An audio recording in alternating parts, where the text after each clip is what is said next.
hormati Ketua SDG Pusat Bapak Diwahyudi beserta jajarannya, kami hormati Ketua SDG Korwil Yogyakarta Bapak Sukis beserta jajarannya, yang kami hormati perwakilan SSDG dari Cilacap, yang kami hormati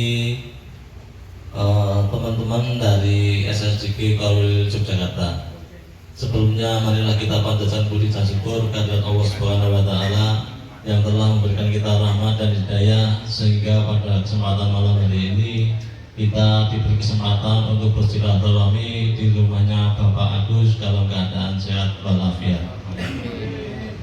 Tak lupa salawat dan salam kita aturkan kepada tujuan kita Nabi Muhammad Sallallahu Alaihi Wasallam yang telah memberikan kita suri teladan menuju ke jalan yang diridhai oleh Allah Subhanahu wa taala dan akan kita nanti syafaatnya di yaumul qiyamah nantinya. Bapak Ibu yang kami hormati, perkenankan sebelum acara kita mulai saya bacakan susunan acara pada kesempatan malam hari ini. Untuk yang pertama pembukaan, yang kedua sambutan dan ucapan selamat datang dari pengurus SSDG Korwil Yogyakarta yang nanti akan disampaikan oleh Bapak Sukis. Yang ketiga tausiah dari Ustadz Muhammad Aqib Basir. Yang keempat nanti diskusi tanya jawab. Yang kelima penutup dan yang keenam nanti doa. Mengingat waktu yang sudah beranjak malam, marilah acara pada kesempatan malam hari ini kita buka dengan membaca basmalah. Bismillahirrahmanirrahim. Terima kasih dengan doa yang kita panjatkan, acara pada kesempatan malam hari ini diberkahi dan diridhoi oleh Allah Subhanahu wa taala. Mengincar acara yang selanjutnya yaitu sambutan dan ucapan selamat datang dari pengurus SDG Korwil Yogyakarta kepada Bapak Sukis. Waktu dan tempat kami persilakan.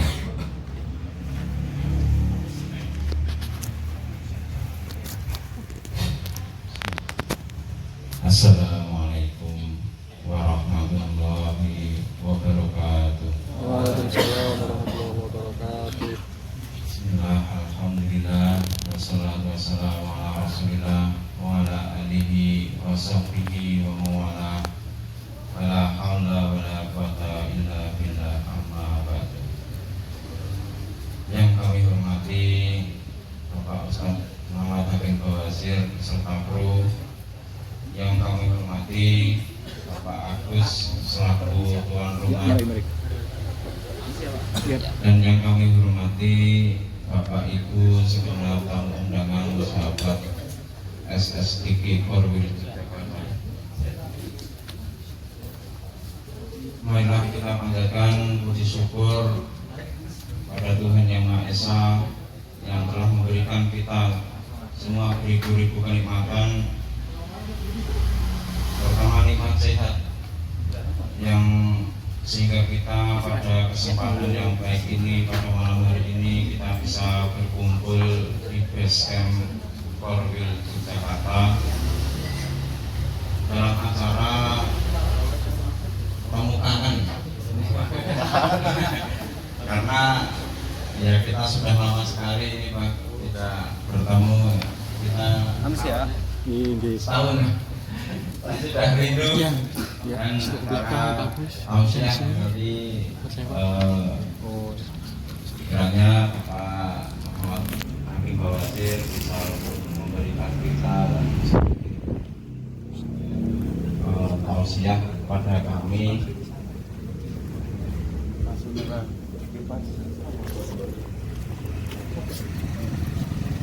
Saya selaku Ketua Korwil Jakarta mengucapkan selamat datang kepada Bapak Ustadz beserta kru dan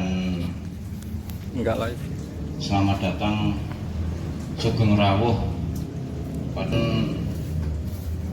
Korwil, anggota Korwil ini dari Cilacap juga ada, dari Solo juga ada, dari Demak juga ada. Alhamdulillah Pak.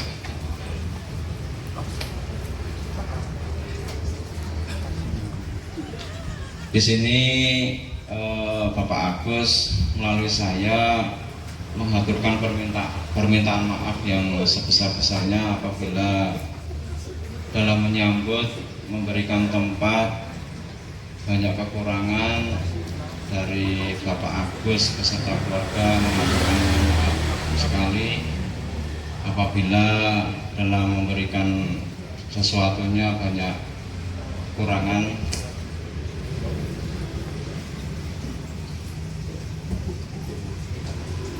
Dan tak lupa pula saya mengaturkan beribu-ribu terima kasih kepada teman-teman, terutama pengurus SSDG Korwil Yogyakarta beserta anggota yang selama ini telah mensupport, membantu tenaga, pikiran maupun materi, hingga pada malam hari ini kita bisa melaksanakan pertemuan ini yang saya pribadi sangat-sangat bersyukur sekali bisa mengadakan silaturahmi ini.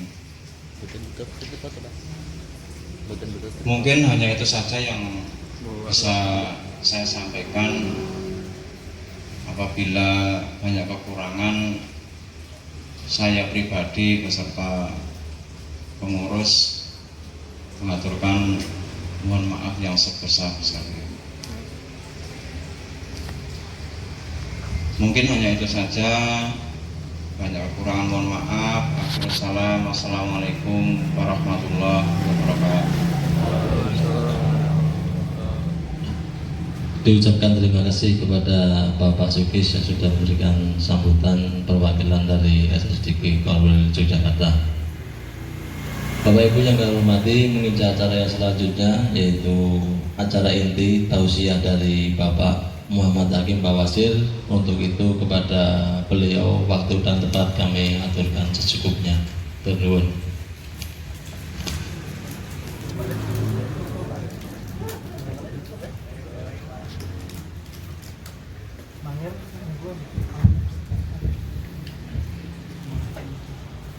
Bismillahirrahmanirrahim.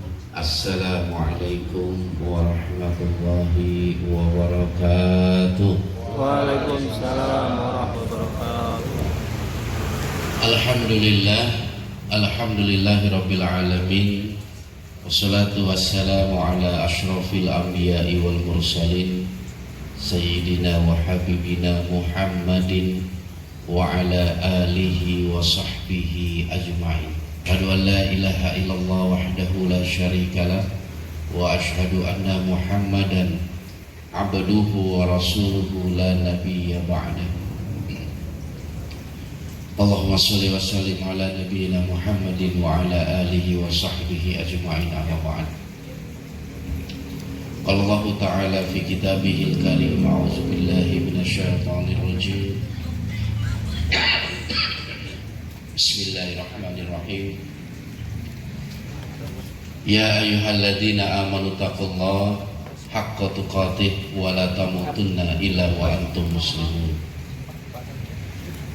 Wa qala ta'ala aidha wal 'asri innal insana lafi khusrin illa alladzina amanu wa 'amilus shalihat wa tawassaw bil haqq wa tawassaw bis sabr. Shadaqallahul 'azim.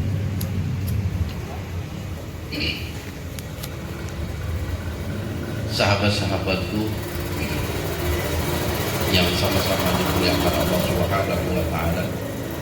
Syukur alhamdulillah, segala puji dan rasa syukur kita mari tak henti-hentinya kita persembahkan kehadirat Allah Subhanahu wa taala. Zat yang maha tinggi lagi maha agung, zat yang maha suci lagi maha adil, yang penuh dengan kasih sayang.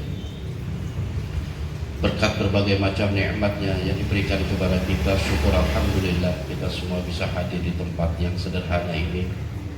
Kita merajut silaturahmi, kita bertatap muka, apalagi pertemuan kita merupakan salah satu rangkaian kebaikan yang sedang kita bangun. Membangun kekuatan iman kita pada Allah, memperkuat ilmu kita, dan yang terakhir semoga melahirkan amalan-amalan soleh yang tentu saja ketiga hal ini sangat menunjang kebahagiaan kita di dunia dan di akhirat. Tak henti-hentinya kita puji Allah Azza wa Jalla sebagai zat yang maha mulia, yang dengan kemuliaannya mudah-mudahan Allah pun mengangkat derajat kita di sisinya sebagai hambanya yang mulia, karena kita berada di barisan ataupun hamba-hambanya yang senantiasa ingin untuk selalu menghidupkan sunnah-sunnah Nabi, mensyiarkan, menyebarluaskan kebaikan-kebaikan yang Rasulullah SAW ajarkan kepada kita. Saya berdoa dan berharap mudah-mudahan tiap langkah kaki yang kita langkahkan ke tempat ini mendapatkan nilai pahala dan kebaikan di sisi Allah Subhanahu wa Ta'ala. Amin. Tak lupa salawat dan iring salam kita kirimkan pula kepada baginda Rasulullah SAW sebagai suri tauladan bagi kita semua, seorang nabi, seorang rasul yang gigih berjuang untuk tingginya agama Allah di muka bumi ini, tak kenal waktu, tak kenal lelah. Bukan saja curahan keringat yang beliau keluarkan, tetapi tidak sedikit beliau mengeluarkan cucuran darah dalam rangka li'ila kalimatillah, untuk tingginya agama Allah di muka bumi ini. Kita bersyukur kita dipertemukan di dunia ini menjadi satu umat baginda Rasulullah SAW. Apalagi kita berusaha dan berupaya untuk menjadi umat yang terbaik, di mana salah satu ciri tanda sebagai umat terbaik baginda Rasulullah SAW, bagaimana kita mampu untuk melaksanakan sunnah yang telah beliau ajarkan dan juga menyebarluaskan kebaikan yang telah kita ketahui. Dan mudah-mudahan kelak Allah kumpulkan kita bersama manusia yang sangat kita cintai, yaitu baginda Rasulullah SAW di surganya kelak. Amin. Allahumma amin. Baiklah sahabat-sahabatku yang dirahmati Allah Subhanahu wa Ta'ala.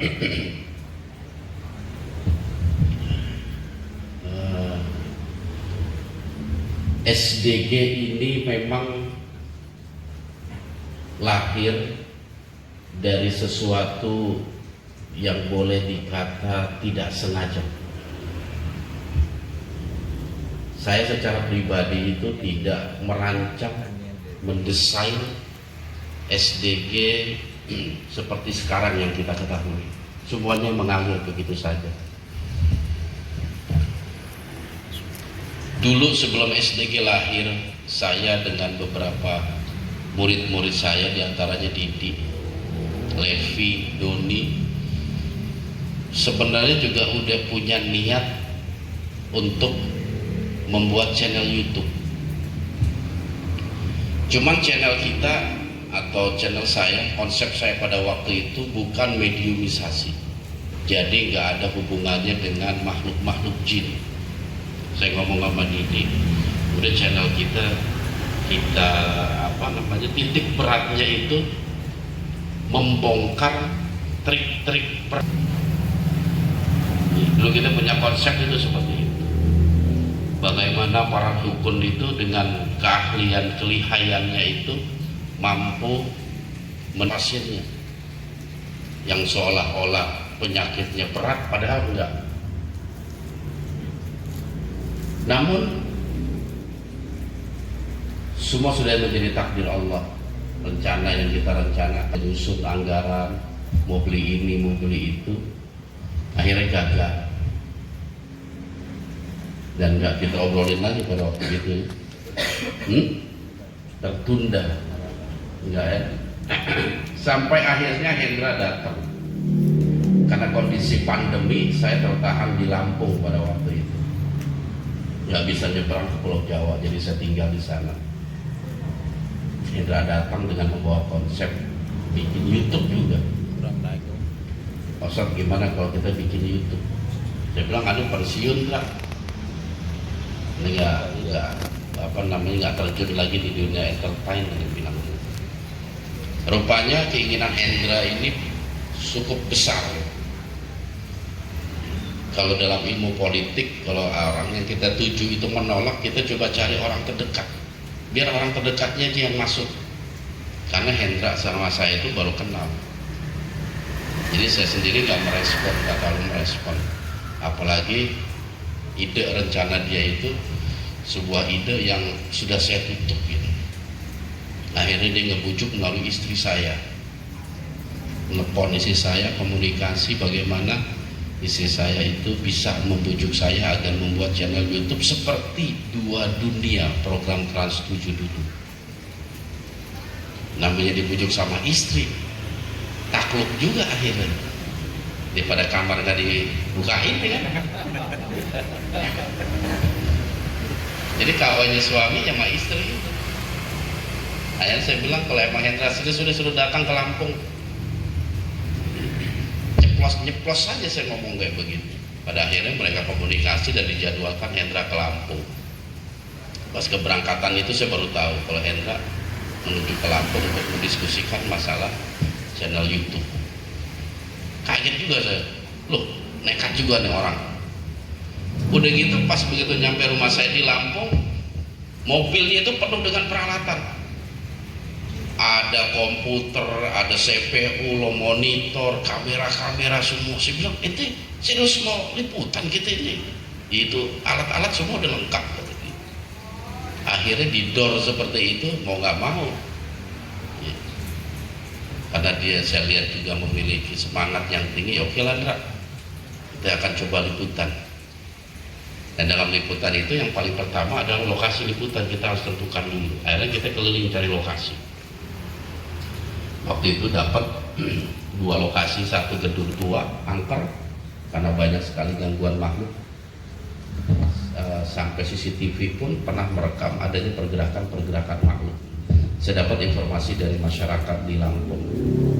Hari kita datangin, ketemu sama anak si pemilik tanah tersebut atau bangunan itu, dan diizinkan sama anak. Oke Pak Ustadz, nggak apa-apa, karena saya juga penggemar Dua Dunia, nggak jadi masalah. Alhamdulillah. Jadi kita perlu lokasi lain Indra selain gedung. Hari kita ke pantai, ada nama Gua Marina di sana. Kita siang ke sana, gua itu memang sempat diliput beberapa stasiun TV dan bukti keangkerannya itu nampak di stasiun TV. Adanya wujud makhluk, adanya suara-suara makhluk itu diuji nyali pada waktu itu. Nah, ini kita putuskan, nah kita liputan juga di sini karena energinya juga cukup besar. Hari ini kita coba rencanakan untuk nanti malam kita coba liputan dengan tim yang ala kadar. Kalau saya cuma 4 orang gitu, 5 orang sama saya, ada 1 mobil. Cuman memang kesalahan kita nggak izin sama pemilik. Jadi begitu kita nyampe tengah malam sekitar jam 11 malam, baru kita atur peralatan gitu. Pemiliknya datang, keamanan datang, orang desa datang. Waduh, akhirnya kita diusir. Sebenarnya sih nggak diusir gitu, karena syarat yang diajukan ke kita itu saya nggak bisa penuhi karena minta bayaran 10 juta. Dan dia siap menurunkan tim keamanan berjumlah 20 orang, tim keamanan desa agar liputannya berjalan lancar. Saya bilang, Pak, tim saya aja 5 orang, keamanannya 20. Yang bener aja dia bilang. Dan pada akhirnya negosiasi nggak bisa juga, ya udah akhirnya kita gagalkan lah itu. Ya udah berarti yang gedung itu aja coba kita liputan. Nah sorenya pas kita mau survei, tiba-tiba orang tua yang si pemilik itu datang dan kita ditolak, nggak boleh liputan di situ. Waduh, bayangin tuh perjuangan awal SDG itu 2 tempat kita diusir. Akhirnya saya coba ngehubungin kawan saya juga yang lain, ada pabrik. Informasinya setengah angker setengah enggak gitu, karena gangguannya itu nggak konstan, nggak selalu ada gangguan. Akhirnya kita survei pabrik itu, saya lihat energinya juga nggak terlalu besar dan nggak masuk kategori pabrik angker. Akhirnya sedang kita ngobrol-ngobrol di pabrik itu, ada tetangga desa datang karena ngeliat saya, dia pernah kenal, datang nanya. Saya bilang saya lagi nyari lokasi liputan. Wah, ada Pak Ustadz, bekas restoran. Wah, saya dengar bekas restoran ini menarik ini. Saya bilang, boleh nggak pemiliknya kemana? Ada di mana? Saya mau izin sama pemiliknya. Nggak usah izin. Yang penting kepala desa tahu, karena pemiliknya juga nggak jelas. Dan itu pernah diliput salah satu YouTuber juga. Nah, kita ke lokasi sana dan saya lihat cocok benar, tempatnya energinya besar, sehingga itulah tayangan pertama SD. Jadi pertama itu mengalir begitu saja. Cuman konsep dasar kita dalam membangun channel SDG itu jelas, memberikan edukasi dan pemahaman kepada masyarakat tentang eksistensi makhluk-makhluk gaib, yang pada akhirnya semakin berkembang terbentuklah beberapa korwil. Nah, gunanya korwil ini untuk memperkokoh di lapisan bawah SDG. Awalnya itu saya nggak berpikiran atau nggak memiliki konsep pembuatan sebuah korwil, itu nggak sama sekali.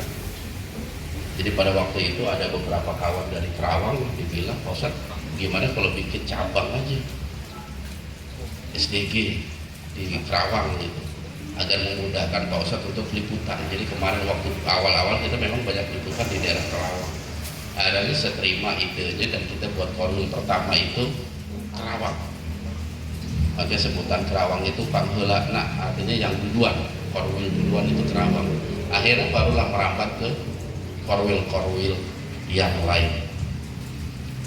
Dan yang perlu diperhatikan dan dipahami tentang SDG, ya ini kan banyak wajah-wajah baru ini yang saya belum kenal. Yang pertama sekali, ente kalau mau masuk SDG itu harus paham dulu apa itu SDG. Apa itu SDG atau syiar dalam gelap? Udah ada paham belum syiar dalam gelap itu apa? Dan yang memberi nama channel kita itu dalam gelap itu bukan saya, bukan saya memberikan nama. Kita bikin channel syiar dalam gelap. Jadi pertama kali saya mendengar syiar dalam gelap itu atas anjuran kawan saya orang Purworejo, namanya Mas Danan. Ketika saya liputan mencoba untuk mengungkap mitos makam Dyah Balitung, ngobrol-ngobrol, disaranin juga Pak Ustadz, itu kalau nggak salah kejadian tahun 2017 ya, ya 18 ya. Pak Ustadz kenapa nggak bikin channel aja, channel apa, YouTube? Ente punya nama nggak? Ada, bisa nama, misalnya namanya itu pertama itu apa?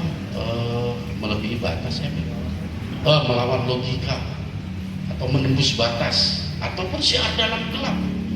Kaget sih, dia nyebut nama syiar dalam gelap, kayak sekunci akhir itu.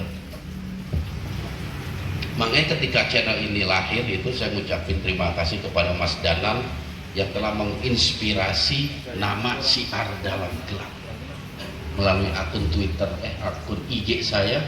Waktu itu saya inbox mengucapkan terima kasih, dan saya bikin status di IG itu bahwasanya Mas Danang lah yang menginspirasi nama syiar dalam gelap. Sehingga ketika berjalan kita mencoba untuk bikin logo biar mudah dikenal sama masyarakat. Ini kita bikin logo dengan logo ada simbol terompahnya Rasul dengan tulisan SDG. Dan itu inspirasi ini juga bukan dari saya, tapi anggota Korwil Yogyakarta, namanya Mas Dito, yang paling gondrong orangnya. Mana yang gondrong yang tadi? Nah ini nih, ini lambang SDG ini beliau yang buat, Mas Dito.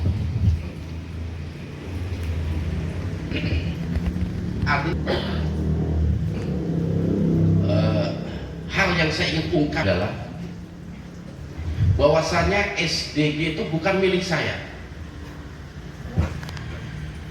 Jadi ini akhir atau intisari dari apa yang saya ceritakan tadi.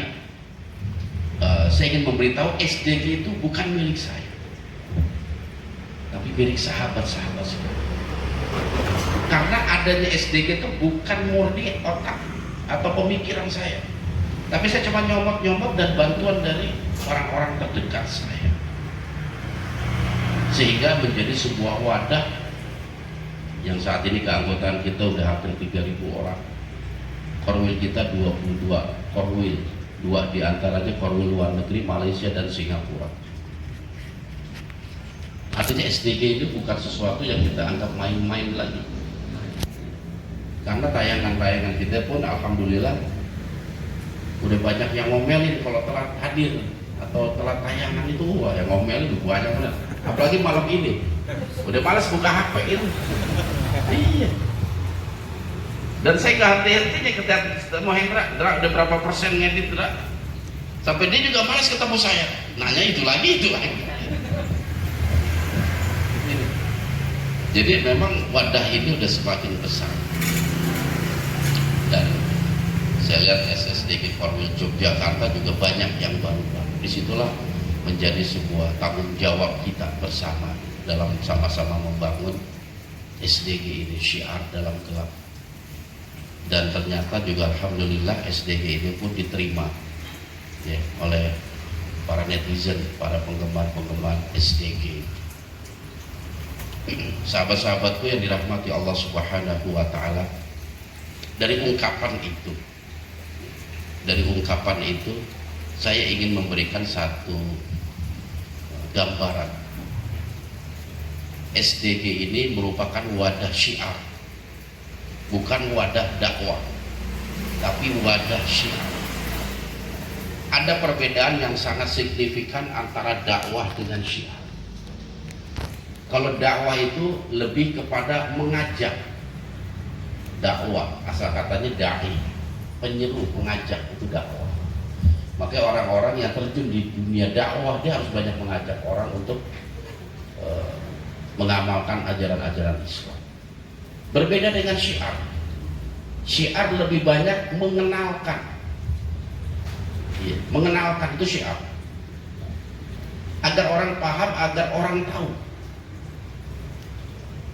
Dan ungkapan kata-kata dalam gelap itu identik dengan kehidupan kita, liputan kita selalu malam hari. Atau sesuatu, kita mensyiarkan, mengenalkan sesuatu yang oleh sebagian orang itu mereka nggak paham, gelap, belum tahu ilmu yang sesungguhnya tentang dunia-dunia gaib berdasarkan kacamata Islam, berdasarkan kacamata Islam, bukan kacamata yang lain. Jadi kita mencoba untuk memberikan penjelasan tentang dunia gaib dari kacamata Islam. Sehingga untuk kita arah tujuan kita jelas, nggak ke kanan, nggak ke kiri, tetapi harus kita memiliki sesuatu yang ingin dicapai. Disitulah dibuat sebuah visi dan misi SDG. Dan ini yang paling penting sahabat-sahabat harus perhatikan dan hafal, sehingga ketika ada orang lain misalnya nanya, ada anggota kita pakai taruhlah kaos SDG, ada orang nanya, Kang atau Mas pakai kaos SDG itu apa sih? Kalau kita nggak tahu visi misi, bingung jawabnya, sekenanya aja. Oh, SDG itu pokok wow kesurupan lah, katanya. Bingung nih jawab begitu, ya? Bingung kita SDG itu apa sih? Saya yakin kalau saya tanya begitu bingung semua jawab. Padahal kita pengen gabung sama SDG, tapi kita nggak tahu SDG itu apa sih. Sehingga kita harus punya platform yang jelas agar apa yang kita lakukan itu mengarah kepada platform itu, nggak kemana-mana. Sehingga kita membuat visi dan misi SDG. Kalau visi SDG sendiri adalah membentuk kepribadian muslim yang kuat dalam iman, ilmu, dan amal. Itu visi kita. Jadi tujuan akhir syiar dalam gelap itu bagaimana kita bisa membentuk kepribadian muslim yang kuat dalam iman, ilmu, dan amal. Dan itulah yang menjadi moto kita selalu, slogan kita, jaga terus iman, ilmu, dan amal kita. Itu visi kita. Karena apa? Karena ketiga hal ini merupakan sesuatu yang sangat penting dalam kehidupan kita sebagai umat baginda Rasulullah SAW. Kita harus punya. Dan ketiga hal ini yang mampu membentengi kita dari fitnah-fitnah akhir zaman. Segala sesuatu perlu persiapan. Begitu juga dengan kita. Apa yang kita persiapkan dalam menyongsong akhir zaman yang penuh dengan fitnah, yang penuh dengan bencana, yang penuh dengan ujian. Tidak lain tidak bukan kita persiapkan diri kita dengan kekuatan iman, ilmu, dan amal. Makanya itu menjadi slogan kita, menjadi moto STG itu seperti itu. Dan apa yang kita lakukan harus mengarah ke sana, kekuatan iman, ilmu, dan amal. Sehingga untuk mewujudkan visi kita perlu misi, perencanaan jangka pendek. Makanya misi kita yang paling pertama adalah memberikan pemahaman tentang makhluk-makhluk gaib dan karakteristik itu dalam rangka pemantapan ilmu kita. Jadi ilmu kita itu kita coba kerucutkan dalam hal akidah, bukan dalam hal fikih ataupun syariat, tapi dalam hal akidah. Bagaimana kita sebagai umat Islam bisa dan mampu memahami tentang karakteristik makhluk-makhluk gaib, tentu berdasarkan ajaran Islam. Kalau berdasarkan ajaran-ajaran lain atau keyakinan-keyakinan lain, tentu banyak sekali pemahaman dan perbedaan-perbedaan.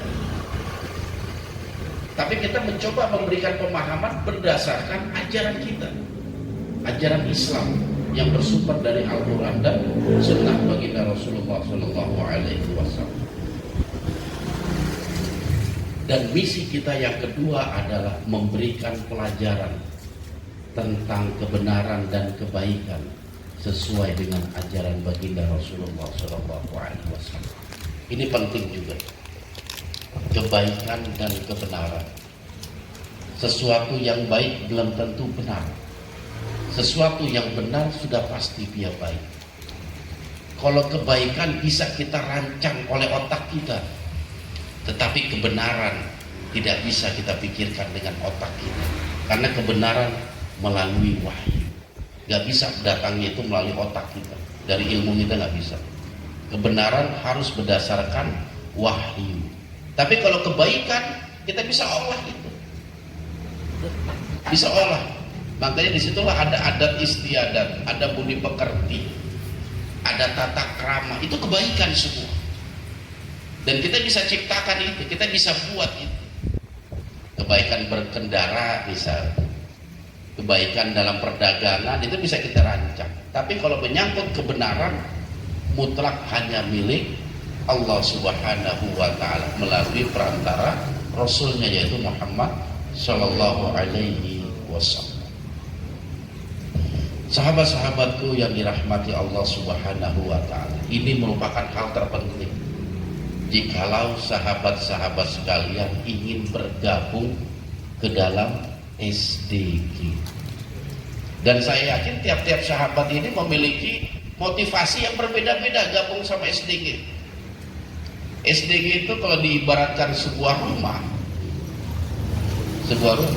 ketika kita baru bergabung, kita masih ada di luar pagar rumah. Kita hanya ngeliatin, waduh ini rumah cakep bener nih, ya kan? Masih meraba-raba, SDG itu apa sih? Penasaran saya sama Abah Hakim, pengen ketemu, pengen foto-foto, masih penasaran. Kalau ternyata serak cocok dengan pemikiran kita, baru dia masuk ke dalam gerbang rumah SDG, barulah dia menjadi anggota SDG, karena berada di dalam rumah, di dalam halaman rumah. Tapi kalau fans itu berada masih di luar rumah itu, di luar gerbang, masih mengamati rumahnya SDG seperti apa. Kadang ada yang melanjutkan masuk ke dalam halaman, ada juga yang pulang langsung. Oh ternyata SDG seperti ini, yang penting udah pernah foto. Kadang begitu tuh, di foto ngilang, jadi ketemunya pengen foto doang. Tapi nggak apa-apa, nggak jadi masalah. Karena itu dia motivasi atau insan kita itu berbeda-beda. Ada yang memang ingin terus bergabung dengan SDG, akhirnya dia masuk ke dalam halaman rumah, pengen tahu lebih dekat, gabunglah dia menjadi anggota SDG. Gak puas, dia pengen tahu ruangan di dalam rumah itu seperti apa sih, penataannya itu kayak gimana, masuk ke dalam rumah. Itulah orang-orang yang tergabung dalam struktural SSDG Cornwall. Dia udah masuk di dalam rumah SDG, tahu seperti apa dalamnya SDG, proses-proses kegiatan, proses-proses liputan, pentingnya di saat liputan mencari lokasi. Nah, mereka yang masuk tergabung dalam struktural SDG. Makanya hal ini dikembalikan kepada sahabat-sahabat sekalian. Mau berada di luar halaman, di dalam halaman, atau di dalam rumah. Dan kita nggak sama sekali memaksakan harus masuk ke dalam rumah semua. Kalau rumahnya gede, kalau kecil, sempit yang ada. Jadi begitulah selayang pandang tentang SDG. Ini kita utarakan karena saya lihat banyak anggota-anggota yang baru, mungkin mereka perlu pemahaman dan penjelasan tentang SDG itu apa. Dan yang selanjutnya adalah ketika sahabat-sahabat sekalian sudah tergabung dengan SDG. SDG ini ada yang masih berupa fans, ada yang masih berupa atau sudah masuk ke dalam keanggotaan. Kalau fans itu ketika ada kegiatan-kegiatan SDG, dia bebas, boleh ikut, boleh enggak. Yang penting tugas Korwil adalah memberitahukan adanya kegiatan-kegiatan di Korwil SDG Yogyakarta. Tapi yang sudah masuk anggota, dia harus mengikuti kegiatan-kegiatan SDG atau syiar dalam klub. Dan kalau nggak bisa hadir, harus konfirmasi. Kalau misalnya sakit atau ada acara lain, kita nggak akan memaksa. Yang penting ada pemberitahuan atau ada informasi. Tata keramanya itu seperti itu ketika kita sudah tergabung dalam wadah SDG. Baiklah sahabat-sahabatku yang dirahmati Allah Subhanahu wa Ta'ala. Kadang orang banyak tertarik dengan SDG karena dunia mistik, karena dunia gaib. Karena ketika kita berbicara tentang supranatural, itu merupakan satu pembicaraan yang sangat menarik, terutama kaum muda itu. Wah, menarik sekali. Ada sang yang masuk ke dalam tubuh orang, wah menarik. Bercerita tentang masa lalu, wah itu menarik benar. Dan itu bisa menjadi daya tarik tersendiri. Makanya ketika kita melakukan hal-hal yang berbau mistik misalnya, itu kita bisa terhipnotis dan pengen berusaha seperti dia gitu. Kalau kita misalnya ada orang punya ilmu kebal, pasti keinginan kita, wah enak juga itu, dibacok nggak berdarah, nggak luka. Apalagi kalau dia lihat saya tempur sama Wanara atau Madian Dekuk, wah apa mental-mental itu, pasti pengen itu kan, mau dipukul terus mental. Sehingga kita akhirnya pada mereka yang tertarik di dunia mistik itu terjebak dan tersesat dalam hal-hal yang dilarang oleh agama. Karena ketertarikannya dan kedangkalan ilmunya itu yang membuat dia akhirnya hantam kromo. Yang penting tujuan saya tercapai, saya pengen kebal. Walaupun saya harus berendam di pantai selatan, walaupun saya tinggal di dalam gua 40 hari, yang penting tujuan tercapai. Dan banyak seperti itu kawan-kawan kita ini, yang pada akhirnya ketika mereka menonton tayangan SDG tersadarkan, oh ternyata seperti ini dunia mistik. Ternyata agama kita melarang kita minta kepada selain Allah. kita minta kekuatan kepada selain Allah, kita minta keselamatan kepada selain Allah. Sehingga banyak sahabat-sahabat Syiar kita yang mereka bertaubat dan berhijrah dari dunia seperti itu. Bahkan ada juga yang mereka biasa memanggil dan memasukkan roh-roh orang yang telah meninggal dunia. Ada itu seperti itu. Anggota kita mantan tapi dia begitu bilang tayangan SD ternyata roh itu nggak bisa masuk, dia kaget. Lantas yang biasa masuk siapa kata dia? Ya jin setan itu pasti, atau minimal jin korin. Kalau roh itu nggak bisa masuk ke dalam tubuh manusia yang masih hidup. Jadi tubuh kita ini nggak mungkin dimasukkan dua roh, nggak mungkin. Kalau roh kita dicabut mati, ya kan? Atau dimasukkan roh yang lain, nggak mungkin juga. Karena roh itu punya tempat tersendiri dan punya ikatan-ikatan tersendiri. Kalau pernah perhatikan orang sakaratul maut, itu ada 3 titik yang Allah cabut. Yang pertama tuh kaki, yang kedua perut, yang ketiga leher. Makanya ketika kita bertaubat, di saat roh kita ada di leher udah nggak diterima lagi. Itu titik-titiknya.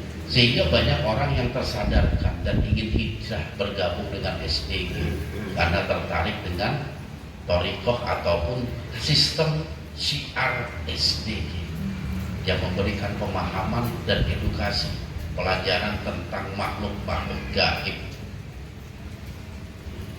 Kemudian makhluk gaib juga nggak kuat-kuat amat.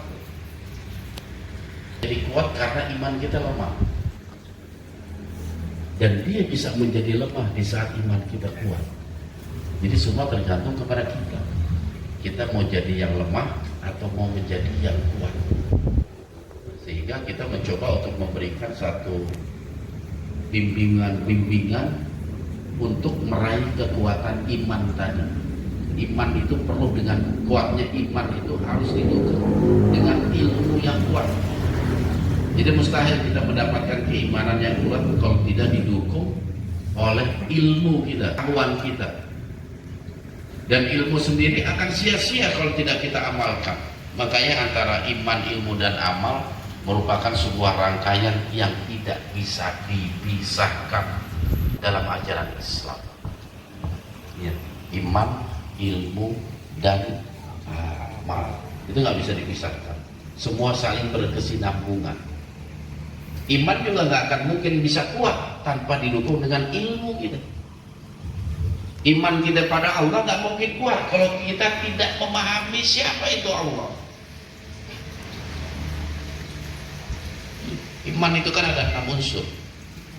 Iman kepada Allah, malaikat, kitab, nabi, terus kiamat dan takdir. Itu sulit kita kuatkan atau kita yakini dengan sekuat-kuatnya tanpa kita mengetahui ilmunya. Nggak mungkin seperti itu. Maka disitulah kita perlu belajar, kita perlu menimba ilmu, majlis-majlis ta'lim kita datangi, ceramah-ceramah ustadz kita dengarkan, agar bertambahnya ilmu kita. Oke, sahabatku yang dirahmati Allah Subhanahu wa Ta'ala. Oke, saya juga sampai. Kedatangan saya ke Yogyakarta ini memang bukan tanpa tujuan. Insya Allah Korwil Yogyakarta akan melakukan kegiatan liputan di malam Senin yang berlokasi di Ageng Mangir, ya, di Ageng Mangir. Jadi sahabat-sahabat kalau mau nonton secara langsung tayangan live-nya, nggak apa-apa merapat di Ageng Mangir. Yang penting ketika di lokasi sana dijaga adab-adabnya itu. Dan untuk selanjutnya, informasi selanjutnya mungkin nanti Korwil yang akan memberikan informasi berkaitan dengan jam. SDG ini tayangan YouTube memang penuh dengan mediumisasi, karena mediumisasi salah satu cara kita membuka komunikasi dengan makhluk-makhluk gaib. Jadi SDG itu tidak sama sekali mengajarkan sahabat-sahabatnya untuk bisa mediumisasi. Ya, ini harus dipahami. Saya nggak mengajarkan mediumisasi. Bahkan saya sendiri tidak pernah melakukan mediumisasi di luar liputan. Saya nggak pernah memediumisasi di luar liputan. Karena apa? Mediumisasi saya anggap salah satu bentuk syiar saya. Yang nggak boleh sembarangan saya lakukan. Kalau memang tidak ada tujuan dan maksud, tidak akan saya lakukan. Dan selama ini, alhamdulillah, di luar tayangan tidak saya lakukan.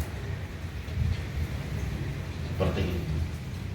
Kadang ada juga itu sahabat-sahabat SDG gabung sama SDG untuk belajar bagaimana cara mediumisasi. Begitu tahu caranya, bikin channel sendiri dia, niru SDG. Jadi kita nggak mengajarkan bagaimana teknik-teknik atau cara-cara memediumisasi. Ya, nggak ada seperti itu. Kita itu dia. SDG memiliki visi, memiliki misi-misi tertentu, yang diantaranya bagaimana kita sebagai hamba Allah, kita semua ini kan bersaudara. Tentu yang hadir di sini semua ingin masuk surga, terhindar dari azab kubur. Itu semua bisa kita peroleh dengan 3 hal tadi: iman, ilmu, dan amal. Bagi ketiga unsur itu merupakan satu barang yang sangat berharga dalam hidup kita, ya, sesuatu yang sangat berharga. Dan mudah-mudahan saya juga berharap kehadiran SDG ini bisa mencerahkan sekaligus memberikan edukasi pemahaman bagaimana sikap kita dalam berinteraksi dengan makhluk-makhluk gaib. Ya, berinteraksi itu yang terpenting. Mereka hamba Allah, mereka makhluk ciptaan Allah, kita juga sama. Tetapi bapak moyang kita, Nabi Allah Adam alaihissalatu wassalam, menjadi makhluk yang mulia, sehingga baik dari golongan malaikat maupun dari golongan jin disuruh sujud kepada Adam. Itu kemuliaan Adam atas kehendak Allah Subhanahu wa ta'ala.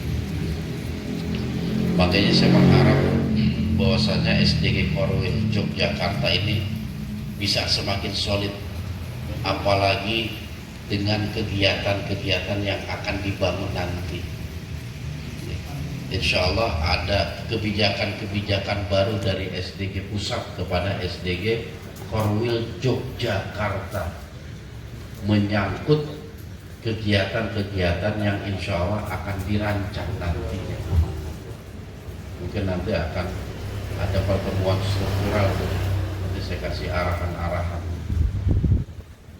Baiklah sahabat-sahabatku yang dirahmati Allah Subhanahu wa ta'ala, saya kira sudah cukup pembukaan pengenalan terhadap SDG. Ya, saya berharap mudah-mudahan SDG ini bukan sekedar channel hiburan, tetapi bisa menambah wawasan, bisa memperkuat iman kita pada Allah Subhanahu wa ta'ala, bisa mempertebal ilmu kita, dan pada akhirnya bisa memotivasi kita untuk selalu beramal baik, beramal soleh. Mungkin itu saja yang saya dapat sampaikan. Silakan jikalau ada sahabat-sahabat yang ingin bertanya pertanyaan apa aja yang menyangkut syiar dalam gelap, monggo silakan.